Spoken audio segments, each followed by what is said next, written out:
નમસ્કાર દર્શક મિત્રો, હું છું રૂપલ વણેચિયા. સાંભળા ન્યૂઝમાં આપનું સ્વાગત છે. કાંકરેજ તાલુકાના તાણા ખાતે રહેતા ઝાલા કિશોરસિંહ ભાવસિંહે પોતાની માલિકીનું ટાટા કંપનીનું ડમ્પર નંબર GJ24V 9788 ઠાકોર સચિનભાઈ શ્રવણભાઈ રહેઠાણ આંબલીવાસ કાંકરેજ તથા વિપુલભાઈ પ્રવીણભાઈ ઝાલા રહેઠાણ ઝીંઝુવાડા તાલુકો પાટડીવાળાને રૂપિયા 6 લાખમાં વેચાણે આપ્યું હતું. તે સમયે વેચાણ આપ્યાનો વેચાણ કરાર લેખ નોટરી કરીને કરેલ હતો અને ત્યારે તે પેટે બાકી રહેતા લેણા પેટે રૂપિયા 2,80,000 બાકી રહેલ. તેની અવેજમાં સચિનભાઈ શ્રવણભાઈએ જુદા જુદા ચેકો આપેલ હતા. તે ચેકો મુદત થતા ફરિયાદીએ તેના ખાતામાં જમા કરાવેલ, પરંતુ આરોપીના ખાતામાં પૂરતું બેલેન્સ ન હોવાના કારણે ચેકો રિટર્ન થયેલ. ત્યારે ફરિયાદીએ સચિનભાઈ શ્રવણભાઈ ઠાકોર આંબલીવાસ કાંકરેજ સામે શિહોરી કોર્ટમાં નેગોશિયેબલ ઇન્સ્ટ્રુમેન્ટ એક્ટ હેઠળ ફરિયાદ દાખલ કરેલ.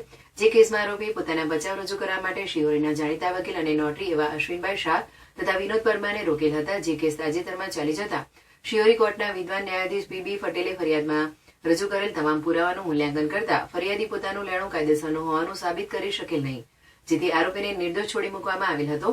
આરોપી તરફે શિહોરીના જાણીતા વકીલ અને નોટરી અશ્વિનભાઈ શાહે દલીલો કરેલ. ત્યારે શિહોરી જ્યુડિશિયલ કોર્ટના જજ BB પટેલે આરોપીને નિર્દોષ છોડી મૂકવાનો આદેશ કર્યો હતો.